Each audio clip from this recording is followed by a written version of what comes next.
Welcome guys. सो आज का topic है कि फाइनेंशियल ईयर 2025-26 से ओल्ड टैक्स रिजीम हमारे लिए बेटर रहेगा या फिर हम न्यू टैक्स रिजीम में जा सकते हैं। बजट 2025 भी अगले फाइनेंशियल ईयर से एप्लीकेबल हो जाएगा। तो आइए समझते हैं। सबसे पहले ओल्ड टैक्स रिजीम हम सबको पता है कि 2.5 लाख तक की इनकम पे कोई टैक्स नहीं है। 2.5 से 5 लाख तक की इनकम पे 5% का टैक्स है। 5 लाख से 10 लाख की इनकम पे 20% और 10 लाख के अगर हम ऊपर जाते हैं तो हमको 30% टैक्स एप्लीकेबल होता है। ठीक है, ये है ओल्ड टैक्स रिजीम।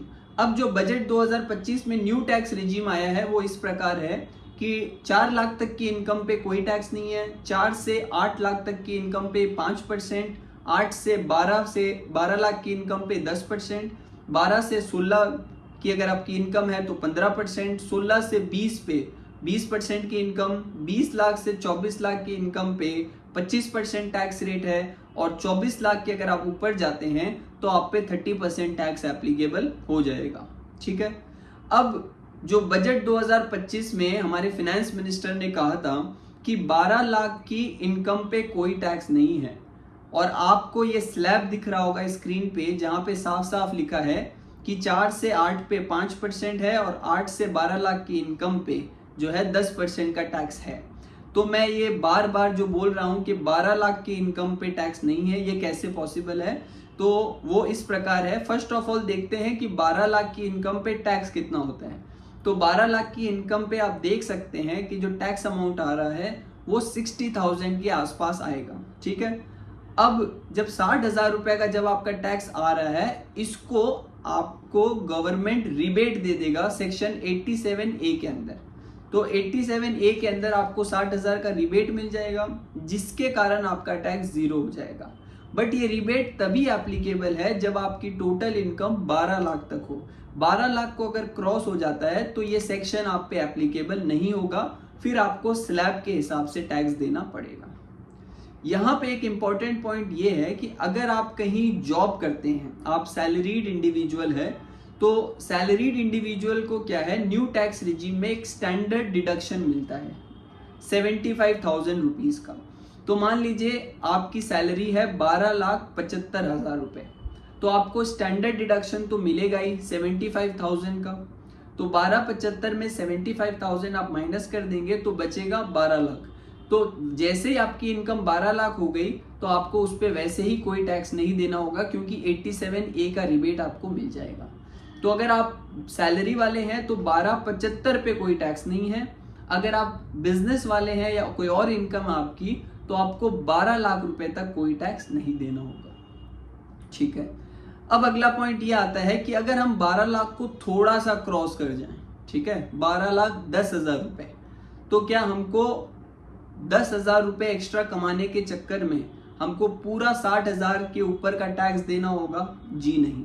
तो यहां पे हम डिस्कस करते हैं मार्जिनल रिलीफ का कॉन्सेप्ट। मार्जिनल रिलीफ क्या बोलता है?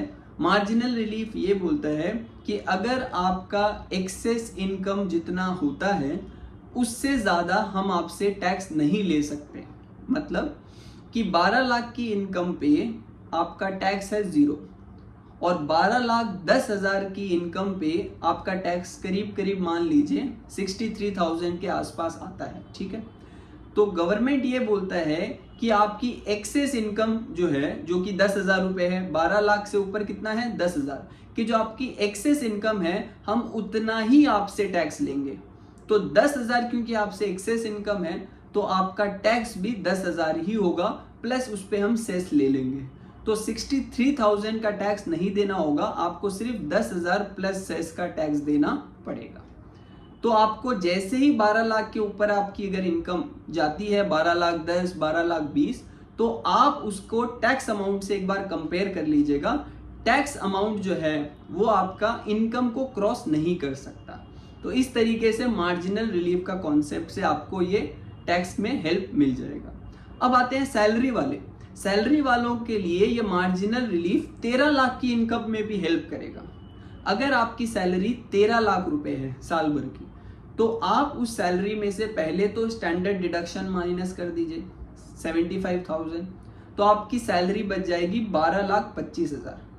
अब 12,25,000 पे मान लीजिए जो भी आपका टैक्स आता है, जो कि 63,000+ कुछ आएगा, अप्रॉक्स मान के चलते हैं। तो 12,25,000 पे जैसे ही आपका जो अमाउंट आएगा टैक्स, आपको उसको कंपेयर करना है एक्सेस इनकम से। तो यहाँ एक्सेस इनकम कितना है, 12 लाख के ऊपर 25,000, तो आपको 25,000 से ज्यादा टैक्स नहीं देना पड़ेगा, 25,000 प्लस सेस आपको देना पड़ेगा।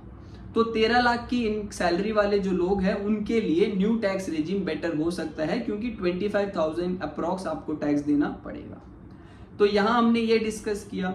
अब ओल्ड और न्यू रेजिम बाकी की इनकम लेवल पे कौन सा बेटर है वो हम डिस्कस करते हैं कि 13 लाख की इनकम, 14 लाख, 15 लाख, 20 लाख, 25 लाख, 40 लाख, इस सब के इनकम लेवल पे कौन सा टैक्स रेजिम बेटर होगा। उसके लिए हमको एक कैलकुलेटर के साथ मैं आपको एक्सप्लेन करता हूं, आइए। ठीक है, एक पॉइंट खाली मैं और यहाँ पे ऐड कर देता हूं कि ओल्ड रेजिम और न्यू टैक्स रेजिम का एक मेन डिफरेंस ये भी है कि ओल्ड टैक्स रेजिम में आपको बहुत सारे डिडक्शंस मिलते हैं, जिसके वजह से आपके लिए ओल्ड टैक्स रेजिम बेनिफिशियल होता है। अब वो डिडक्शन क्या क्या है, आप 80C क्लेम कर सकते हैं, जहां पे 1.5 लाख रुपए का आपको बेनिफिट मिलता है, जिसमें आप life insurance policy, public provident fund, या फिर आप अपना हाउसिंग लोन का जो प्रिंसिपल वैल्यू है वो, नेशनल पेंशन स्कीम, PPF, ये सब क्लेम कर सकते हैं। 80D के अंदर आप मेडिक्लेम पॉलिसी के लिए अपने पेरेंट्स और अपने लिए वहाँ पे आप क्लेम कर सकते हैं, 50,000 रुपए तक का अमाउंट वहाँ क्लेम कर सकते हैं। इनफैक्ट अगर आपके पेरेंट्स सीनियर सिटीजन है तो आप 75,000 भी क्लेम कर सकते हैं। 80E में क्लेम कर सकते हैं, उसका जो इंटरेस्ट है वो अप टू 8 ईयर्स का आपको डिडक्शन मिलता है। फिर आप अगर पॉलिटिकल डोनेशन करते हैं तो उसमें आपको 80GGC का बेनिफिट मिल जाएगा। फिर उसमें आता है कि अगर आप हाउसिंग लोन आपने लिया हुआ है तो सेक्शन 24B के अंदर आपको 2 लाख रुपए का जो इंटरेस्ट है annual up to 2 lakh rupees, उसका बेनिफिट मिल जाता है।